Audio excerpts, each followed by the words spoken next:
Hello there, we welcome you to a fresh edition of the Power Circuit, a power sector program by the Transmission Company of Nigeria, TCN. The program brings you up to speed on power sector operations and the role of TCN in transmitting bulk electricity nationwide and managing the national electricity grid. Here are the headlines. Minister tax power firms on synergy for improved electricity. Minister of Power, others deliberate on Maiduguri power infrastructure. West African Power Pool holds 51st board meeting in Cotonou. The Assistant General Manager, Transmission, overseeing the Gwagwalada sub-region of the Transmission Company of Nigeria, TCN, Engineer Ismaila Aminu Dogua, has explained how a power transmission substation works. Get to hear from him at the 330 132 33 kilovolts Gwagwalada transmission substation in the Federal Capital Territory. I am Amara Agugoisi. Do stay with us.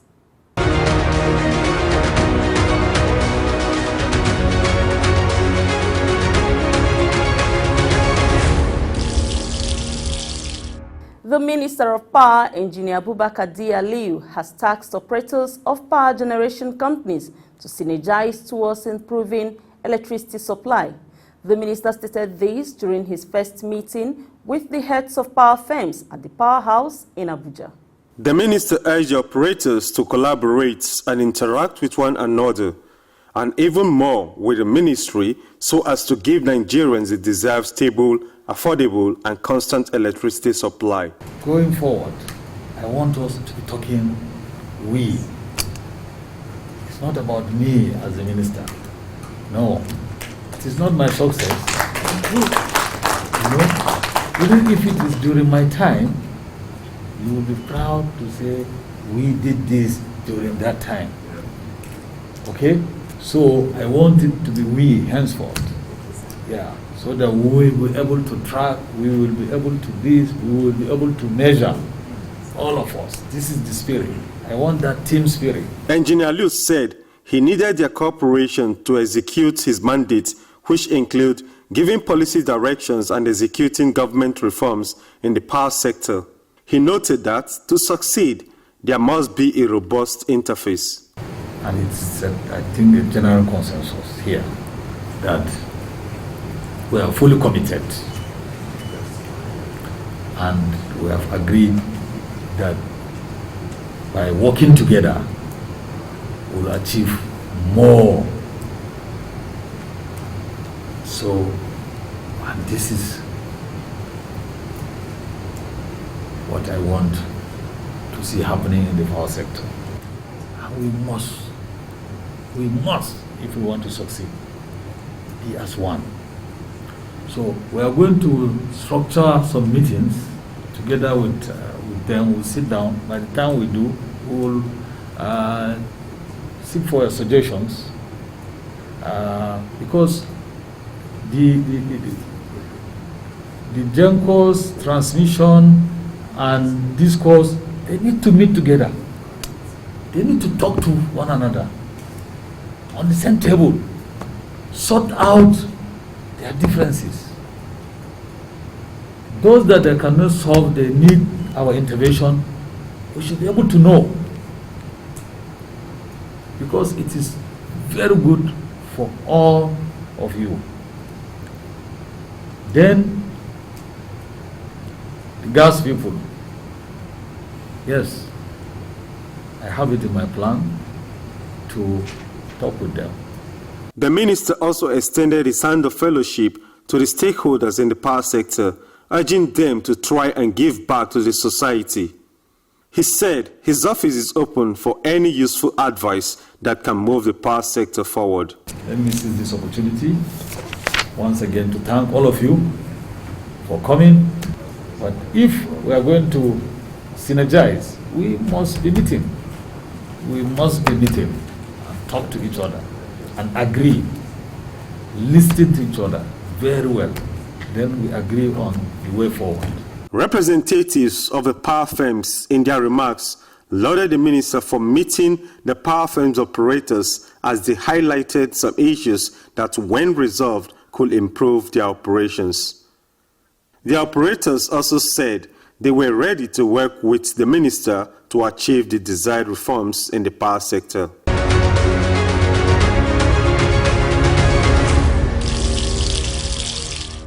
The Minister of Power, Engineer Abubakar D. Aliyu, has met with stakeholders at a town hall meeting in Maiduguri, the Borno state capital, over the protracted power outage in the town, caused by vandalism of power transmission towers this year. The meeting was organized by the Federal Ministry of Information and Culture on Power and Telecommunication Assets Vandalism. The Minister of Power, who was represented at the town hall meeting by the Acting Managing Director and Chief Executive Officer of the Transmission Company of Nigeria, TCN, Engineer Sule Ahmed Abdulaziz, said the town hall meeting was apt. I would like to extend my appreciation to the Federal Ministry of Information and Culture for the invitation to participate in this town hall meeting aimed at addressing the vandalism of power and telecommunication infrastructure. This meeting could not have come at a better time than now, when the destruction of power and telecommunication infrastructure is at all-time high. I consider this forum very important, not just for stakeholders, but for the generality of Nigerians who are the ultimate beneficiaries of services from these assets. On the series of attacks on infrastructure in the Northeast, the minister gave a background of the attack since 2015. This attack on TCN infrastructure in the Northeast dates back to July 2015, when Tower T122 at Benishek village was brought down by the insurgents. This took about 6 months to erect, causing huge revenue loss to TCN and the power sector in general, as supply to Yola Electricity Distribution Company was interrupted. On the 132 kV Bew-Dombo line, the insurgents have been destroying this line at different locations and times from August 2018 to November 2020, forcing TCN to declare force majeure for inability of the line to supply Yola Disco. The average monthly revenue loss at a minimum of 50 megawatts is about 55 million naira. You can imagine the effect on the entire economy. Despite this, we have remained resolute in our effort to find ways of ensuring power supply to the good people of Maiduguri and the nation at large. And to effectively achieve this, every citizen of Nigeria must, in one way or the other, contribute to this fight.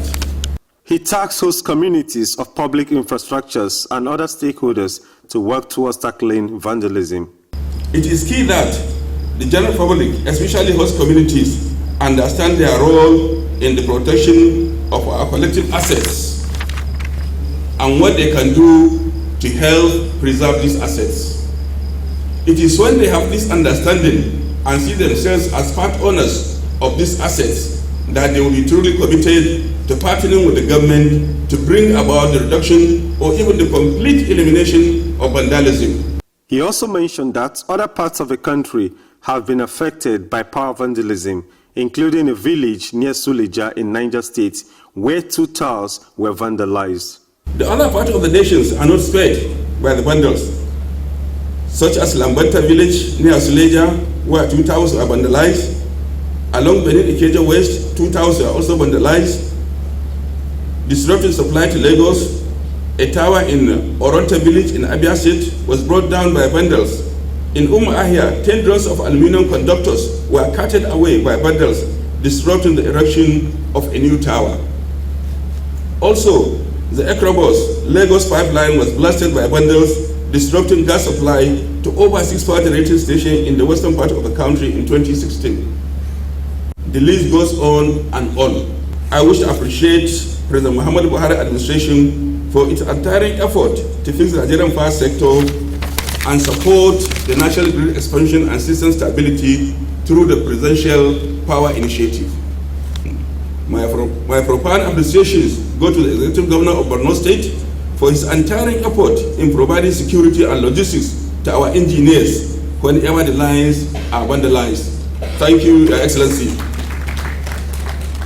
To the engineers that have constantly put their lives on the line when they go into the forest to repair vandalized equipment, I commend your tenacity.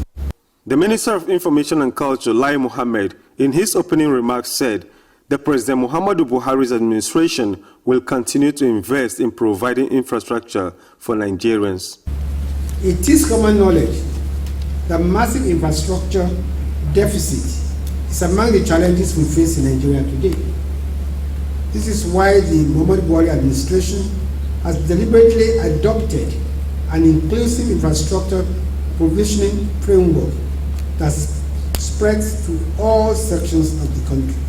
Governor of Borno State, Professor Babagana Zulum, explained the various efforts the state has made in collaboration with the Federal Ministry of Power, TCN and NNPC in restoring power supply to the affected areas in the state. The President and Commander-in-Chief has also directed the Federal Ministry of Power to look into the possibility of providing 150 megawatts solar energy plant to Borno State. We remain eternally grateful to Mr. President for this very important initiative of ensuring sustainable power supply to Borno State.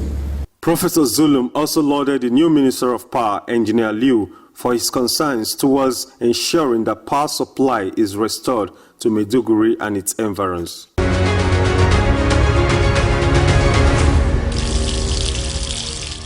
Let's take a break. We'll be right back.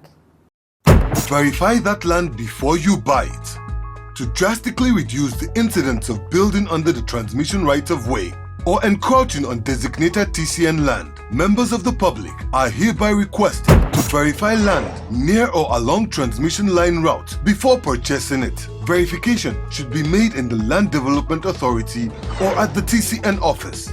This would help in drastically reducing the incidence of building under transmission line right-of-way and save us all the problem of pulling down the structure or truncating transmission line expansion projects in your community due to court injunction. Help us serve you better. Verify that land before you buy it. The West African Power Pool WAP has held its 51st board meeting in Cotonou, the Republic of Benin, with members participating physically and virtually in observance of the COVID-19 protocols. Addressing the meeting, Chairman of WAP Executive Board and Acting Managing Director, CEO of the Transmission Company of Nigeria, TCN, Engineer Sule Ahmed Abdulaziz, said the 51st WAP Executive Board meeting was convened essentially to review and adopt the certified 2020 financial statements as well as the 2022 budget and work program of WAP, and to agree on a venue for the next meeting. He intimated the board that the financial statements had been duly audited and certified by the external auditors. The chairman also commended the WAP Secretariat for the diligent pursuit of project execution in the pool and expressed confidence in the WAP. He also noted that the institution was working hard towards achieving the collective goal of the pool in line with aspirations of its founding fathers.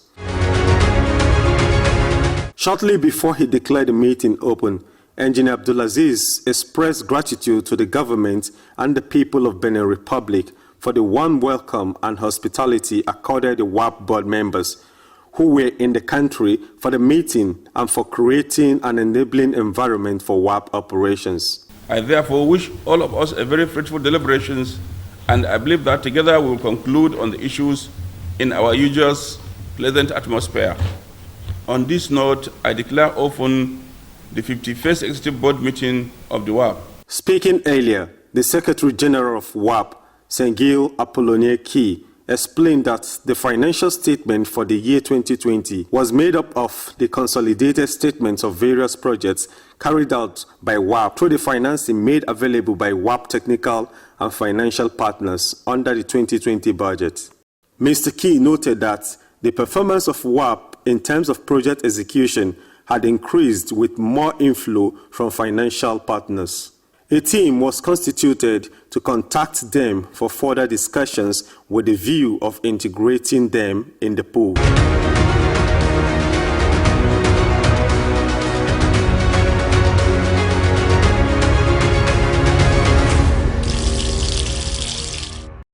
Engineer Ismaila Aminu Doguwa is an Assistant General Manager, Transmission, overseeing the Gwagwalada sub-region of the Transmission Company of Nigeria, TCN. In this interview, he speaks with the power circuit team at the 330, 132, 33 kilovolts Gwagwalada transmission substation in the Federal Capital Territory about how a power transmission substation works, as he also explained the entire value chain in the power sector. Can you tell us how power supply gets to consumers from the transmission end? Transmission company, as you know, that it's a company that is a single company that deals with different generation companies and then different distribution companies. Distribution companies cut across the whole country, anywhere they are doing generation, right from Lagos, anywhere southern part of the country, up to the northern part of the country. Transmission line is transmission line. So the only thing is that we have different voltage levels. We have 330 kV voltage and then 132 kV voltage. So in this case, as you said, that how do we get power supply? We get power supply from, it depends on where you find yourself in the country. We Gwagwalada here, we happen to be at the center of the country, Abuja area, so we are interconnecting a power supply coming from Gregu through Lakwaja, and then we are connecting another power supply from Shore, say all 330 kV. So this connection, we are also sending power supply to inside Abuja. So looking at the configuration in our substation here, we have about 4 330 kV line incoming, and then we are sending 2 to Abuja, 330 kV line. So as the generation power stations supply, inject their power supply, depending on how their capacity. So it is all across the transmission line. So we have to take our own, depending on the available power supply. We take the 2 line 1 and 2, that is Lakwaja LG, L6G and L7G, that's Lakwaja line 1 and 2. And then the other one that is coming to Shoro, we call it R5G to Lakwaja, and then we send another one, G5B to Katampi. So this is how we connect our 330 kV line. Apart from that, we also have 132 kV voltages. So if you look at this, then our substation Gwagwalada is acting as more of supplying the, maybe we call it power hubs, supply it takes from different direction. And then we also step down to 132 kV voltage to also send this to Abuja, that is to Katampi, to Afo, to another substation, Kukwaba, as well, that also supply the remaining part of Abuja. So and the other that are not under Gwagwalada, not I didn't mention, but they are smaller substations that can handle 132.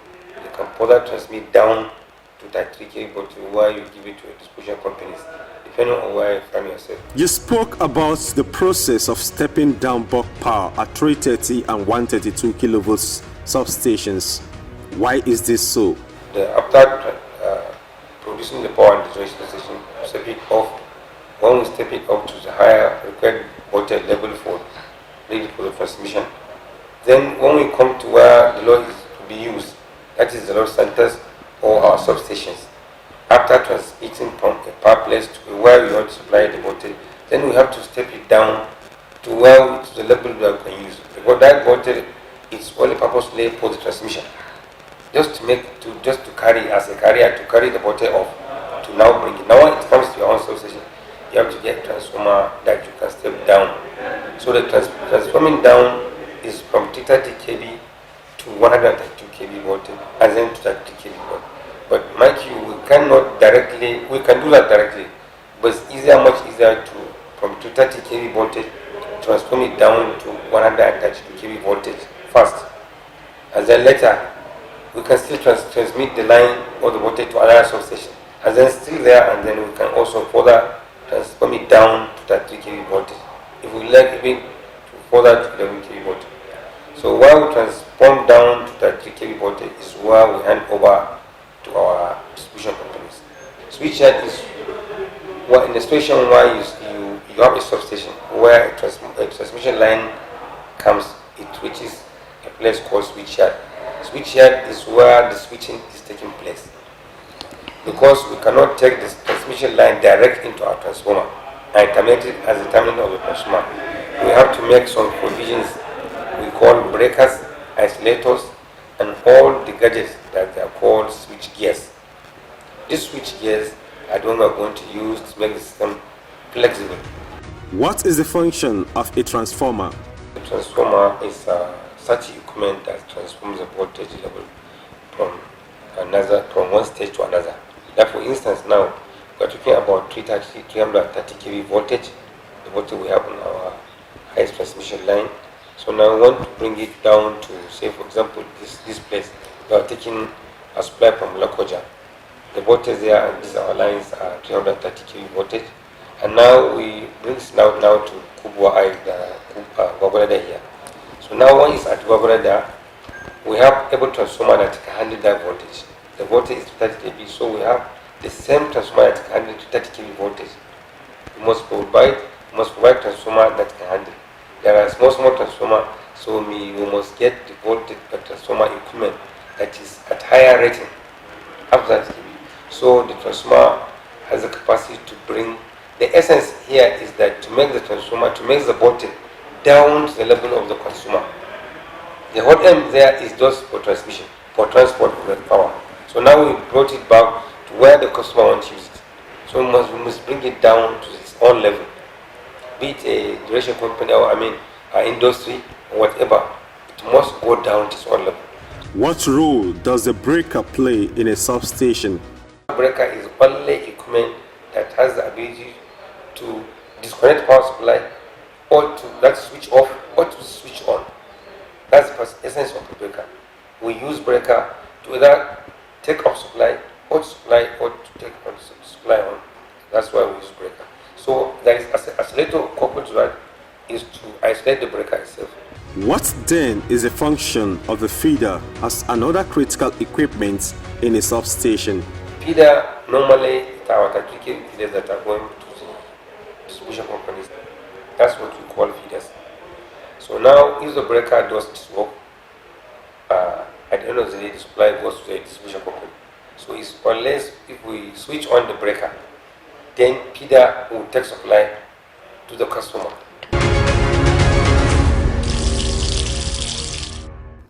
As we come to a close, the headlines again. Minister tax power firms on synergy for improved electricity. Minister of Power, others deliberate on Maiduguri power infrastructure. West African Power Pool holds 51st board meeting in Cotonou. And you heard from Engineer Ismaila Aminu Dogua, an Assistant General Manager, Transmission, overseeing the Gwagwalada sub-region of the Transmission Company of Nigeria, TCN, at the 330, 132, 33 kilovolts Gwagwalada transmission substation in the Federal Capital Territory. The TCN officials spoke about how a power transmission substation works. We appreciate you as you always keep a date with the power circuits. This episode and all others are readily accessible with just a click on the TCN YouTube channel. Keep supporting TCN through these platforms so that together the company can advance its mandate of delivering bulk electricity nationwide. Kindly ensure you take the COVID-19 vaccine and the preventive protocols seriously, as there are reported cases of the outbreak of the new Delta variant in Nigeria. I am Amara Agugoesi. Thanks for being there.